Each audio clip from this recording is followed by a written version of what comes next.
us today as I'm here with Yvette Bethel, very good friend of mine, long time colleague in the work that we do.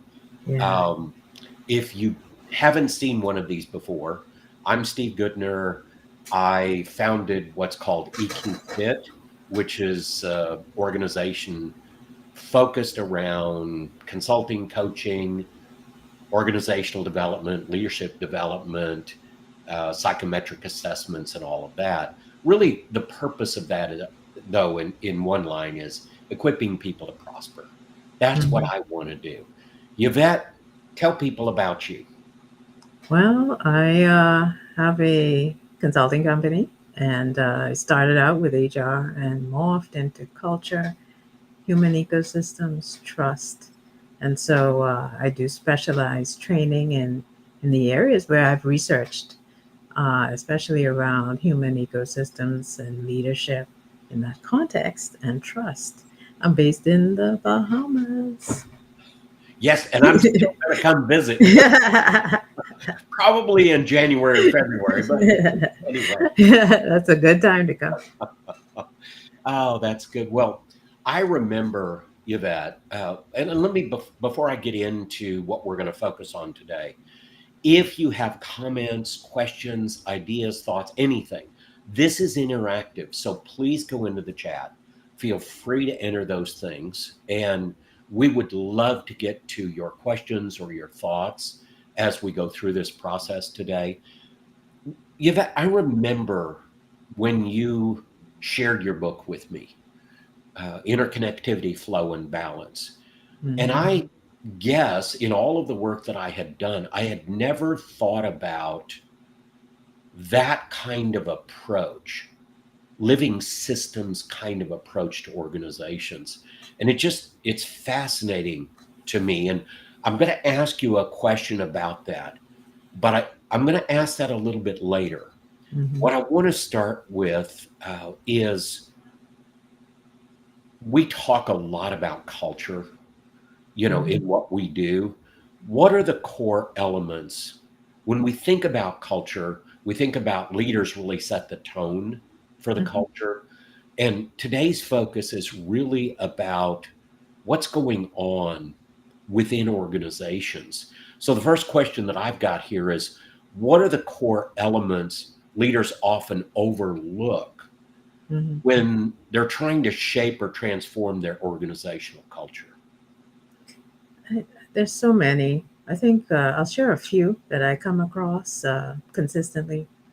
One is that they overlook themselves as the primary architects. So whatever they complain about is something that they did or didn't do that kind of put it in place, and then it reinforced it. One of the things that I look for is something that I call cultural anchors. And so they not only put it in place, and sometimes their intention is quite different, but they put it in place and then it gets anchored through themselves and or others. So that's one thing that they overlook, their primary role, because the culture often starts out when it's a small company with 4 or 5 people working. It's an extension of the owner, and then it expands from there, but it's still an extension of the owner. That's number one. I think the other thing that I caution leaders about is culture is not an HR initiative. While HR has an important role to play, uh, culture is everybody's business.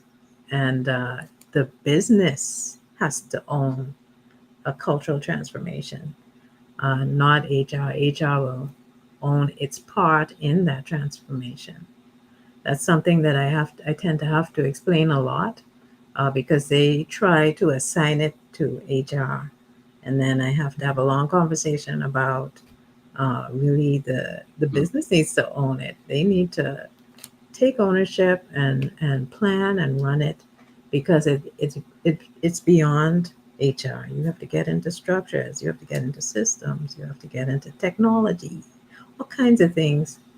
And if you have HR running it, there'll be some limitation. Not that people are limited, but that's not their role. Yeah. Can I interject something quickly?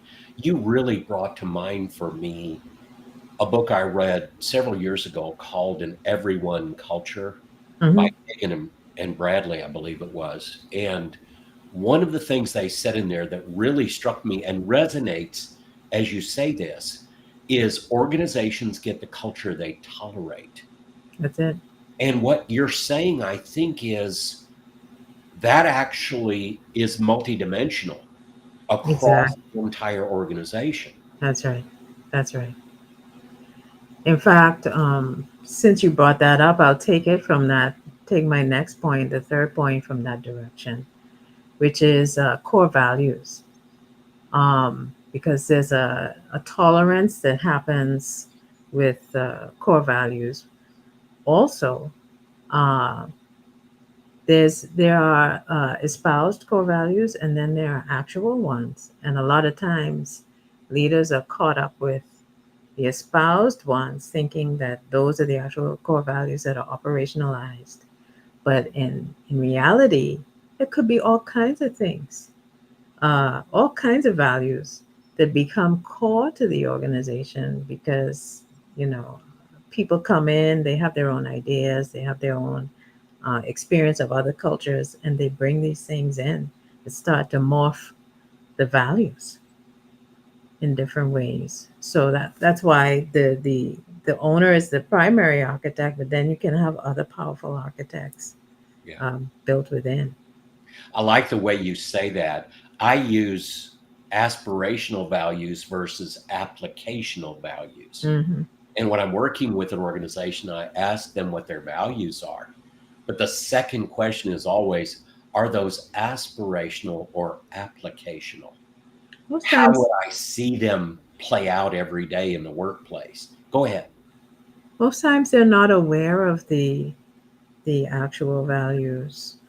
You call it applicable values. Mhm. Um, but and so they have to be mined. It's like Yeah. these are unwritten rules. These are unwritten values that people just adopt automatically through pressure and tensions. So they may not have language for it in some cases, or it might just be like a joke. You know, that's people just kind of make a joke about it at work, but it's actually a value. Isn't that something? Are you ready to move on to the next question? Yeah, yeah, yeah. Okay. Let me ask you this. In your book, and this is when we get back to your book, and I would highly recommend it if you haven't read it. It is a unique insight. It's called Interconnectivity, Flow, and Balance, and Yvette's name is right there. So you can look her up on Amazon under Hmm. her name. And she has several books, by the way, and she is a best selling author. Um, in your book, Interconnectivity, Flow, and Balance, help us understand what each of those mean and how do they play out in what we're talking about today? Huh. I think to start with, interconnectivity, flow, and balance, those are three natural laws that operate within all living ecosystems. So, whether we're in nature or in the boardroom, uh, in a company, the same natural laws apply.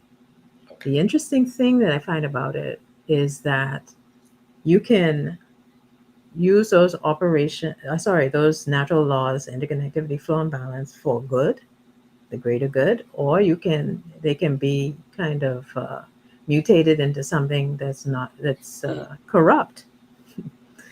And regardless of what you're using them for, the same laws are still operationalized. It's just like you're running uh, a system in your computer, you know, the operating system, and it's running all of the programs. It doesn't change no matter which program you run, and that's the way these three laws operate within organizations. They don't change. All you do is put different programming, different kinds of approaches into the business. mm, So, to answer the question, after giving you a little bit of a context, Interconnectivity has to do with how people connect within an organization or group or family. And that is not limited to connecting with people. People connect with policies in different Mm. ways. They connect with groups of people, like leaders or a department. They connect. So there's a side to interconnectivity where you're connecting with something alive, and then there's some things that are abiotic, um, which happens in nature as well. So I take a look at the biotic and abiotic living and non-living connections because they all come together, and a lot of times leaders overlook the non-living ones.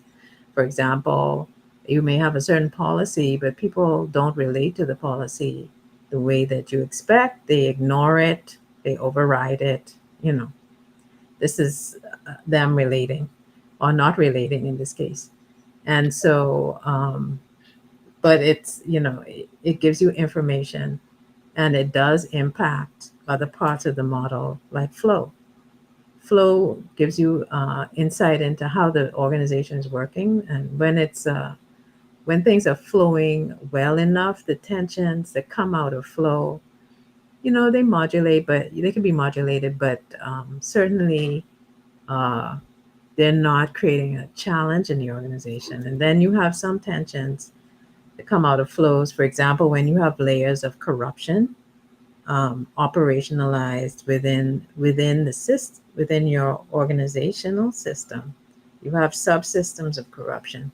Then that creates layers of drag on the system that Yeah, need to be addressed. yeah, that makes a lot of sense. So, why do you emphasize looking at culture from a systemic perspective rather than focusing solely on, say, individual behaviors or isolated events? Well, I learned a while ago that when I was working with behavioral change through coaching and training and things like that, I found that there was something going on in the organization that was anchoring the behavior. It had Mm, nothing to do with training and coaching. Um, but it like in one company, I did some training a long time ago, and they were like, "Yeah, yeah, yeah, you learned that there, but we don't operate like that in here. Just forget about that, And it re-anchored the old behavior, even though the person sincerely wanted to change. So I realized that the structures and systems were anchoring the behaviors. mm, And that example that I gave you is part of a leadership system where, they ignore, there's a corruption going on there. Um, Also, from a systemic perspective, it allows you to be more flexible than mm, controlling. And if you use the model in the way that I propose in the book, because you can use it for anything, you can use it for control. But if you use it for flexibility, agility, innovation, it facilitates agility and engagement, because people now can express themselves because the model itself is anchored in trust. A lot of control models anchor themselves in loyalty, and that creates a certain mutation in the system. But when it's trust, trust breaks down power, uh, mm. especially if it's centralized. It actually diffuses it and causes people to kind of take ownership and rely on each other a lot more than they would without it. So it's the trust in the IFB model, interconnectivity, flow, and balance model, that that really differentiates it, because trust has a magical and powerful impact on how people connect. Okay. And this may be a lot for people to take in at first glance, right? But what I sense you saying, and of course, you and I have worked together over many years, and had different conversations, done other videos.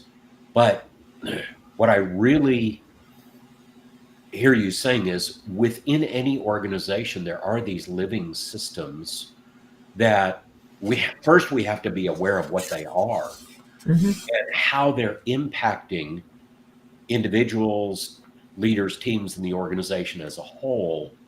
And getting into your book and wrapping your arms around a process that is a more intentional way, instead of that organizations get the culture they tolerate thing, it's a more intentional, designed approach, Ah, that's it. right? That's it. That's Okay, it. Because and that's why I focus on the primary architect, because this whole thing is about design and being really deliberate about what it is that you aim to create. So mm, having a vision for it, and with a lot of my clients, we actually develop a culture code which takes the core values and then defines them the way the organization wants them defined. What is it that they want to see? And so they walk away with a visual of what they're going to tolerate, as you put it, and what they won't tolerate. Some of the very first, I think some of the one that was the very first one that I read, I forget who it was. Netflix, I think. I think it was a Netflix deck. Was the very first one, and it said that we don't tolerate um, high performing bullies or something along those lines. Like, oh, okay, yeah, yeah, it's things like that. But it also really clearly defined in conversational language um, what it is that they want the culture to look like good. from based on the values. So let's kind of turn to the darker side for a minute here and Mhm. talk a little bit about corruption. Yeah. First, I'm going to ask you a question. Just how would you define corruption in organizations? I um I have a working definition. I'll put it that way. I know you shared your definition with me, and I also agree with that. But I see it as an abuse of entrusted power for personal gain. Mm, And because it's systemic, I would go on to say that it can lead to intentional and unintended compliance with a larger counter agenda. okay, Or you see, so people start off at the personal level, but then it feeds into something. So corruption is actually at the individual level is actually a feeder system into interesting. a larger system. Interesting. And I remember something, Yvette, you told me several years ago that has stuck with me for all this time. You said, and I'm paraphrasing, but it was something like loyalty outside of a trust foundation is Mhm. political. Yes, Is absolutely. that the kind of thing you're talking about? That's a form of, in fact, to me, that's a form of corruption, because then what happens is it's this relationship that's built that's not on a firm foundation. It's based on ambition and career goals, and not relating to a person. So it can be transactional. It can be many things other than real. So let me ask this. Yeah. Leaders need to be able to identify corruption Hmm. in the workplace, in their culture. What are the subtle signs leaders often miss that indicate that a culture might be fostering unethical behavior or some form of corruption? There are a lot of signs that are easy to miss.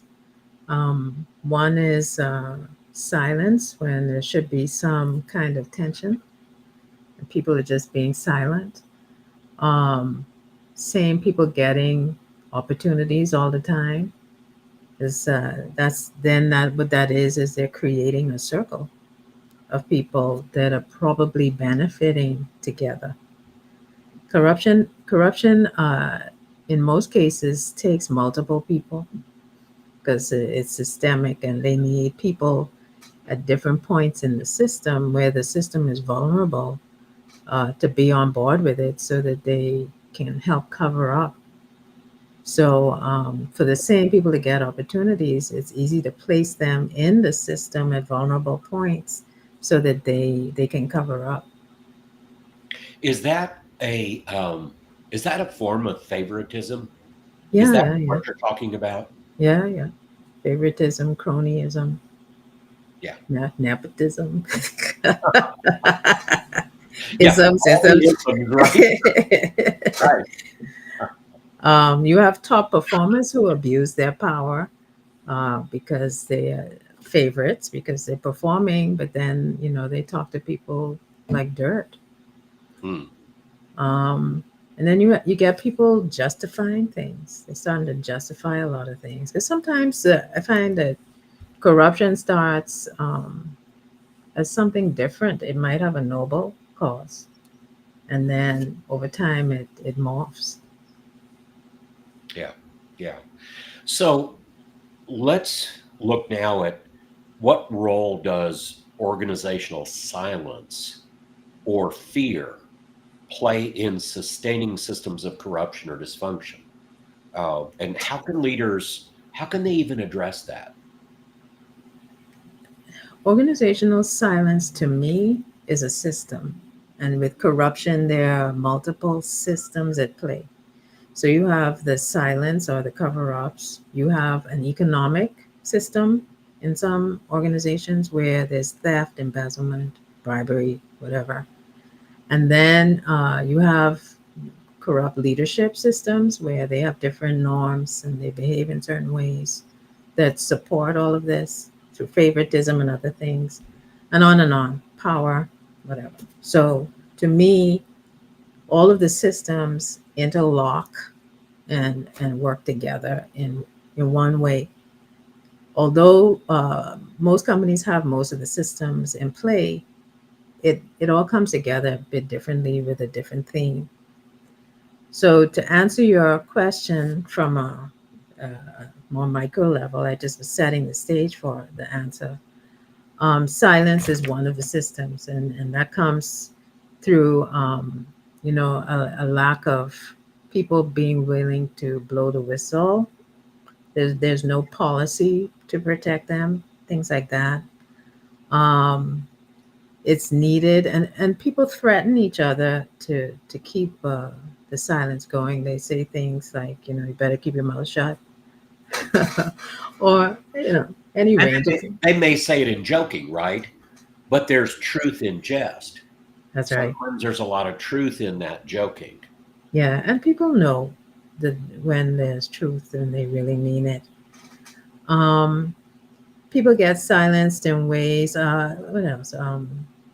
Yeah, stay in your lane. Um, you have limited meetings or opportunities to contribute to, change.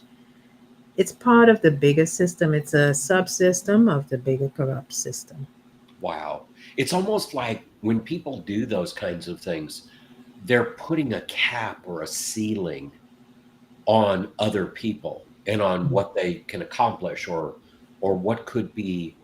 And that, just from the recent Gallup survey I was looking at, I mean, our engagement levels are down again, and the worst measure was leader manager engagement is at 27%.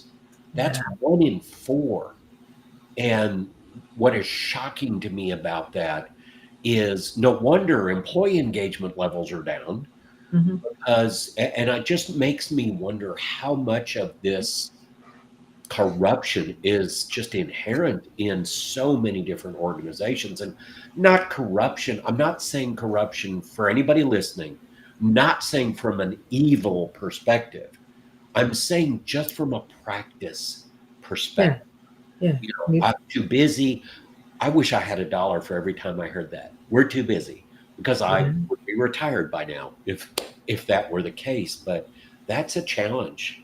Yeah, and that statement there leads to corruption.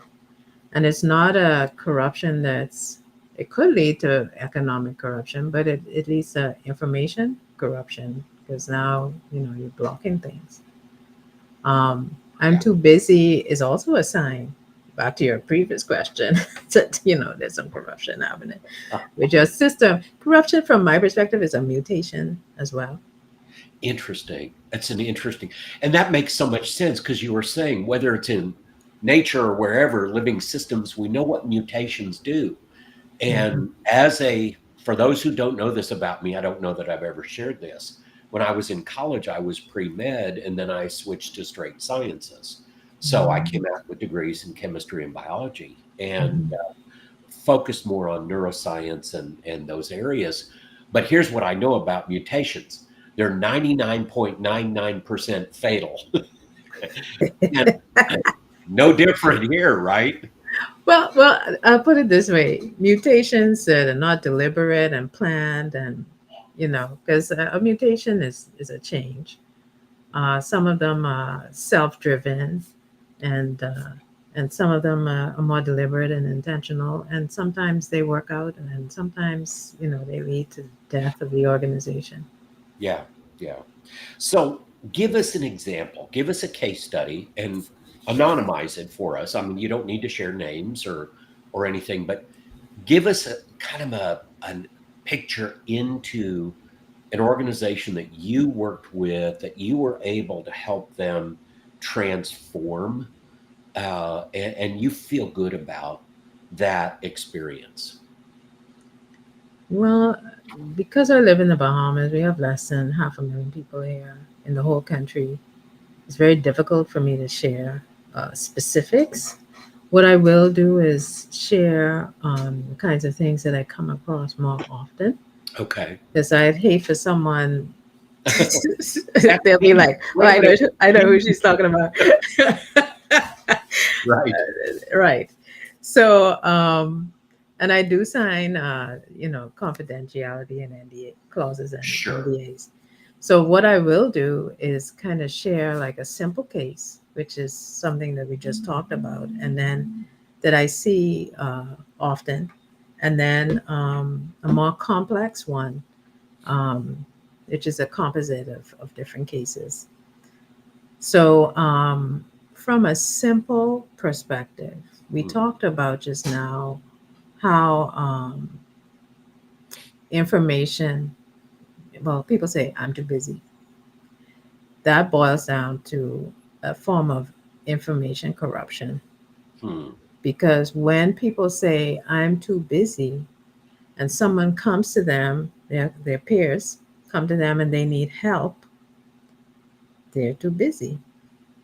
The peer needs information to Mhm. serve another client, but because that person feels that their priorities are more important because of maybe some other issues around performance management systems that don't allow for supporting each other, they can get away with it. And what it does is it starts to grind to a halt productivity, because now you have Yeah. multiple bottlenecks in different places, which is being caused by the corruption or the mutation. "I'm too busy." But if everybody in the organization is saying, "I'm too busy," then there's a deep, deep issue, because that's connected to information corruption, leadership corruption, power. There's a whole ton of communication gets corrupted. So, and in some cases, "I'm too busy" could cover up economic corruption, Mhm. whereas they're just like covering up something else that's going on. So none of these systems, kind of have one thing going. That's a simplified version. At a more complex level, I've Mhm. seen like I've seen situations where you have multiple layers of economic corruption, like multiple, because it was allowed to infiltrate in one way. People took advantage of, you know, back to your point, the silencing and turning a blind eye to things. They turn a blind eye, and you have multiple departments uh, allowing corruption to infiltrate. The company is losing money, while at the same time you have cronyism, you have uh, low transparency, you have information corruption as well, and on, leadership corruption, Yeah, because somebody's holding it in place and turning a blind eye. yeah. And it just everything you're saying is so valuable because the other side of that coin is what you cannot do because of this corruption we're talking about. You cannot be more agile. You cannot have a higher level of competitive advantage in the marketplace because it just sounds like it's very individual focused, internal focus, self focus, That's right. instead of team effort or organizational. It's an inward drawing instead of an outward flowing. That's right. That's right. And it's the opposite of interconnectivity. It's what they're doing is they're becoming more and more self agenda driven, Right. and then that causes mutations. And you can't always predict what mutations come out of that, because everybody only cares about it's every man for himself kind of thing. They only Okay. care about themselves, so the mutation can be a little bit unpredictable at times. Okay. So let's kind of transition here into practical cultural transformation. Hmm. Where should leaders start if they realize some of this is going on? They may have some embedded harmful systems or cultural practices that are not helping, they're actually harming. What is a practical first step? I always run at some kind of diagnostic first to first understand what's going on, and then you need some kinds of audits to prove it, because people will share with you, but you actually need to prove that these things are happening. And once you're clear, you have to understand that it's not only about getting rid of bad actors. You really have to dig into the system, because once you might get rid of a few of the bad actors, but there's some that you may not have, kind of found out about, and they can operationalize, they can take over the system because it's already in play. Hmm. So you also need to dismantle the system, and that's through incentives for meritocracy, um, through setting budgets and having some procurement processes in place, changing how you make decisions. Like everything needs to be looked at, because that's all of those things. Well, I call it corruption creep. It creeps. Absolutely. And I love what you're saying here, Yvette, because it's exactly the same stuff I believe. We need to come from a data-driven approach Hmm. to these human dynamics, Hmm. to the things that we're talking about. Because if you don't come from a data-driven approach, you're just guessing. Forgive the term, you're shooting in the dark and hoping you hit something. Uh, Yeah, and I and like we and we're dealing with people's lives. So I think the organization has a responsibility, if they didn't already have the controls in place, to kind of take a deep look and understand, from a more factual basis, what's happening, because people will tell you uh, what's going on, um, but certainly you need to prove it before you take action. Some people just pull the trigger because someone told them, and that's not Yeah. It might be the right decision because it was true, but then you don't know that. No, that's right. So let's take that to the next level. Mhm. What are some effective ways to engage employees at every level while we're trying to shift to a healthier organizational culture?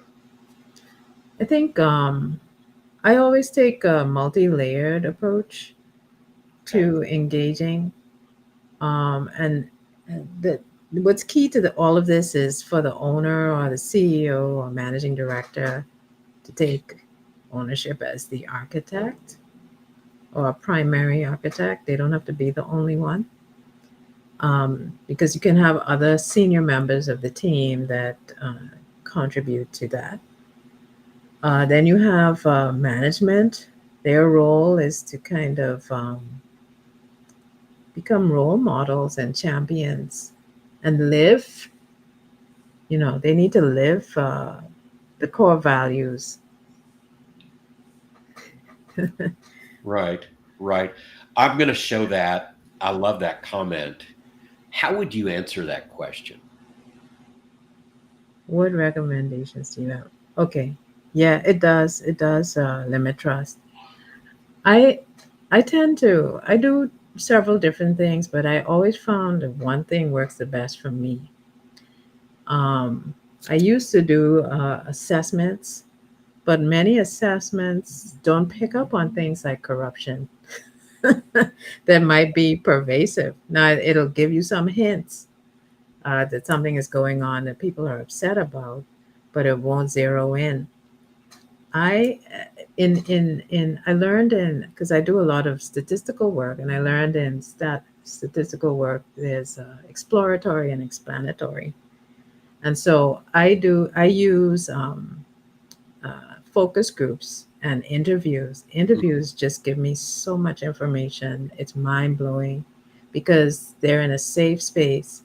There are no names being provided about who said what.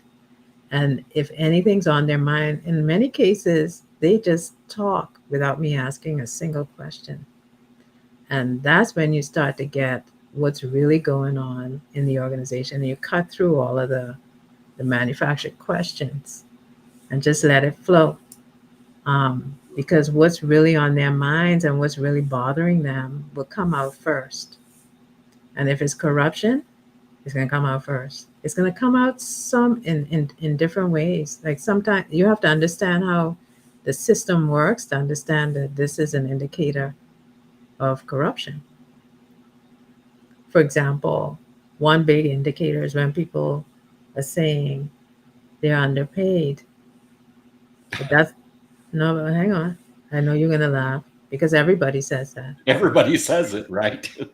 But there are instances where that leads to corruption.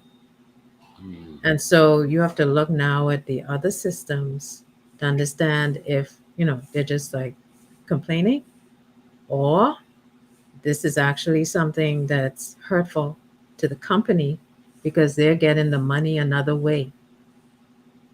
Oh, Yes. interesting. I hadn't thought about it that way. Yes. Interesting. Yeah. Nadine, They, thank you so much for that. That yeah, was that's a a great question. great comment and question there. So, as leaders are trying to make these changes in culture to get to a healthier place, what are some of the common mistakes that leaders may make, and how can they avoid those? I think when it comes to corruption, I think the leaders need to keep their finger on the pulse of the transformation and not try to delegate, because because of the nature of corruption with the creep that I just talked about. It can creep back to what it was because systems have a way of trying to get back to a comfort zone on their own. Oh, yeah. So it's almost like an elastic kind of feature. So if you are if the it's delegated and the people that were running the rackets and the scams or whatever, if they are still in the system, of course it won't be there won't be any big change. Yeah. So delegation is a big mistake, uh, especially because of how systems try to protect themselves. And corruption is a system that will protect itself because Yeah. people have vested interests in them. You know, Um, Yvette, I'm going to interrupt for just a second. It, that really resonates with me in the habit transformation work that I do with people, like leaders and owners of organizations. When you say things tend to go back to the way they were, it's like breaking a bad habit, or it's mhm, like transforming a counterproductive habit into a more productive habit. In mhm. essence, what you're saying is you're doing that on an organizational basis. That's it. It's a macro level transformation. And so you have to be mindful that it will seek a comfort zone. And if that comfort zone is corruption, then it'll seek that. Wow. Were there other mistakes leaders make that you'd like to mention? Um, one that I see is they expect everyone else to change, and that's like everywhere. But that's such a big thing. And everybody's waiting for them to change. So it's like a Mexican standoff kind of thing. Yeah. Um, You know, and it's funny. I have a quick story I'll share mhm, about that.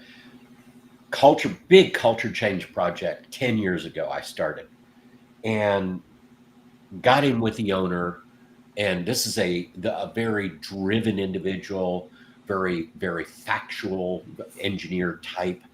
And, he was telling me about all the problems with his people mhm. and all they couldn't do this and they can't do this and they can't do this. And I said, you do know that the fish rots from the head The down. head, yeah. And he goes, what? What? What? What? And What? What?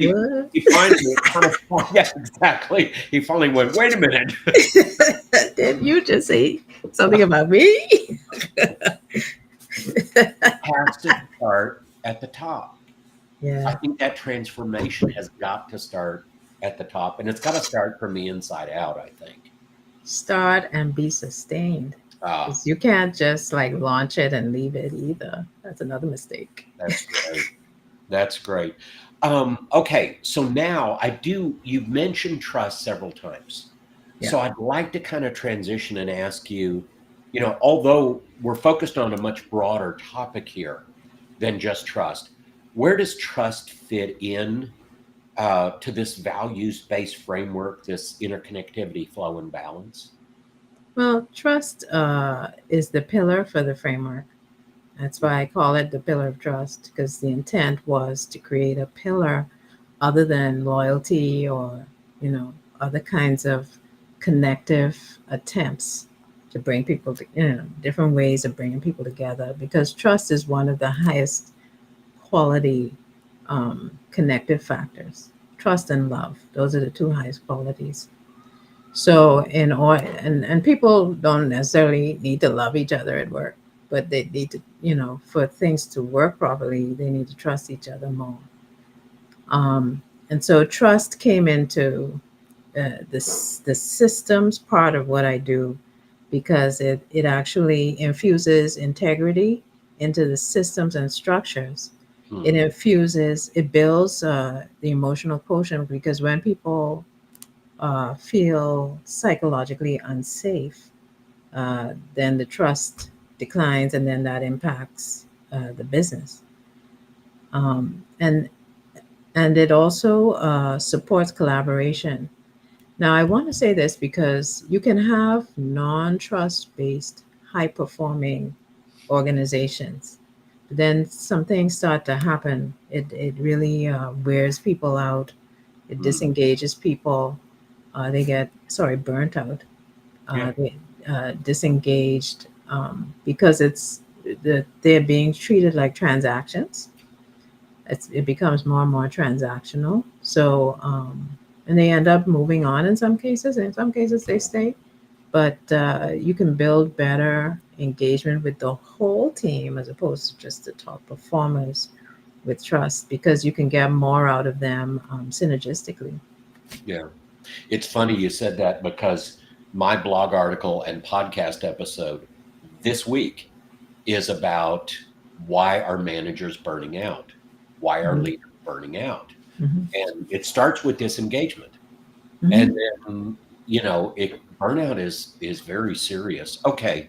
Thank you for sharing that. So, what specific systems or processes help build or reinforce trust within a broader cultural transformation? I think every time I work on trust building, every organization is different, but I use the same pillar of trust. I focus on different things depending on what's absent. So if there's not a lot of emotional intelligence in one organization and people just feel unsafe doing things, I zoom in on that. If nobody cares about each other, I kind of zoom in on the EQ and what we call the we disposition. If there's low integrity, then you have to zoom in on that. I think, and there can be, if there's corruption, the integrity needs to be addressed. Yeah. Definitely, whether it's economic or not. And I know for a fact, but share with everybody else, you've actually created an assessment for this. Yes, I have. We do have, actually, we have two now. Um, but the trust style inventory, that one is a validated assessment. And I created it with 6 seconds. And what it does is it helps you to understand your style, your approach to trust. Mhm, It does not provide you with a trustworthiness score because we found that scores made people feel unsafe mhm. and they tended to, kind of exaggerate how trustworthy they are. Surely not. Everybody got like 100%. Yeah. So, Hey, um, that's funny. because I mean, we did some a literature review to understand what was going on, and the obvious came out that people feel unsafe about trust assessments, and so the literature review revealed that they lie. They will lie so that they don't come out as being seen as not trustworthy because that could impact their career. No, it's a great point. Yeah. And trust is such a overused word that when you and I talk about trust, we think about it within a very specific context Hmm. and how trust touches everything. Hmm. And I think that's such an important uh, piece of information.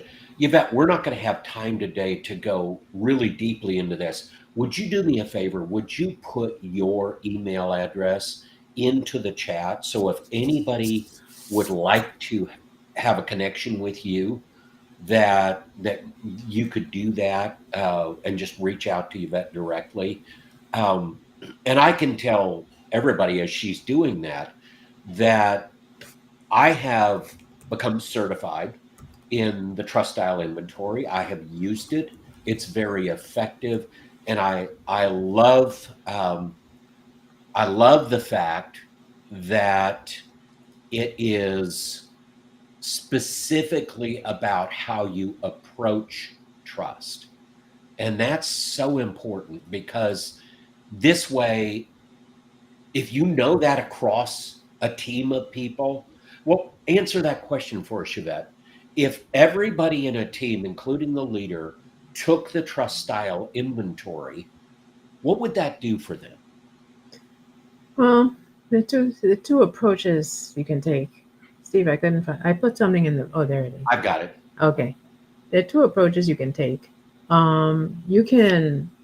What it does for the team individual is it helps them to see themselves more clearly and how they approach trust. And the great thing about trust is, or the great thing about the assessment is, it shows you which style you rely on, but the styles don't define you because trust is situational, you never trust the same way in every situation, and that's always going to be the case.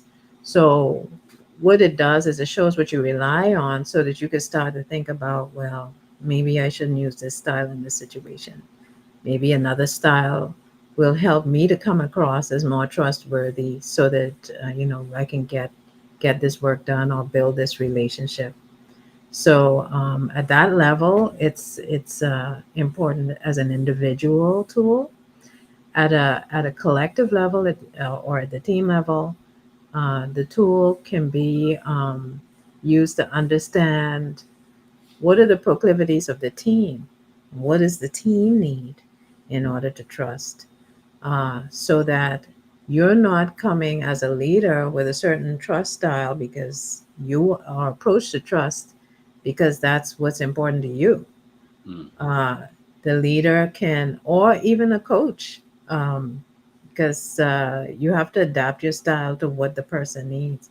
For example, if the team is highly political and you have an integrity style, we just talked about corruption. Everyone's going to run for cover because they're going to be afraid that your transparency is going to expose them. And so it's not about becoming something different, it's about using another skill set to engage and It's engage. almost like if you know you're a certain personality style, Mhm. but you know that somebody else is a different style and their communication preference is more, say, facts and details or more bottom line driven or whatever, it's that adaptation that you're talking about. Mhm. Adapting your style to Mhm. meet their needs. And that's what great leaders do. Yeah. So let's kind of tie this up. We live in an ever-changing world, an ever-changing workplace. So looking ahead, what cultural traits or systems do you think will be essential for organizations wanting to thrive in unpredictable landscapes and in the future? I think when I thought about this, I was thinking about which skills leaders need to kind of uh, keep up to date with changes that need to be made within the cultures and systems. And from that perspective, I, uh, I thought about number one is understanding ecosystems and leading from that perspective, from from from that understanding, because then it's going to shift how you lead, because now you start to attune to your organization as an ever-changing um, organism that that really needs you to treat change as a constant and lead from that space, and that's a different space than a lot of organizations treat change as an initiative. So it has a starting point and an end point, but the new way of leading requires um, leaders to understand all these micro changes that are happening so that they're not taking the organization in a direction that they don't intend to. So that's number one. I think secondly, bringing trust in is essential. I don't know that um, the adaptability and innovation and problem solving levels that are needed in a more uncertain environment um, is going to happen in the same way if trust isn't there. So trust building is a second skill that's needed, and I think it's something that I created also that I call performance leadership versus performance management. And performance leadership has to do with understanding. Performance management is managing a person and their performance, but performance leadership is understanding the company or organization's performance levels and what's impacting at the micro and macro levels at the same time, and understanding how to manage those tensions. So it really expands it so that organizations are managing it, and they do that through strategic planning and things like that. But then it needs to be crystallized a bit more. Right. And I can tell you, I do strategic planning for some of my clients. And they, when we first start, so much of what they say to me is, last year we had such a great plan and it didn't go anywhere. I said, because you didn't engage your people in the plan. Uh, And that's what you're talking about here that's right. is, and That's by right. the way, this performance leadership thing sounds like the next live that you and I should do together. That's an awesome concept. Yeah, I created a system called adaptive organizational performance, and Wow. that's around performance leadership. I'm developing it. It's not finished. I took one or two CEOs through it already, but I'd love to chat about that. Oh, that'd be great. And bottom line, there will not be a finish point on that because it's adaptive, right? Right, right, So, hey, right. you're in a good place. Yeah, yeah. Yvette, this has been fantastic today. Thank you so much. You're welcome. Um, I really appreciate your willingness to share your wisdom with all of us. You have such a wonderful, not just experience level, but it really has transformed into wisdom. It's wisdom for organizations and for leaders. Thank you for Mm. sharing that with us Thank, today. thank you. Thank you. I hadn't thought of it that way. Well, thank you everybody for being a part of this, and we'll see you on the next one. Yeah, thanks again, Steve. I appreciate you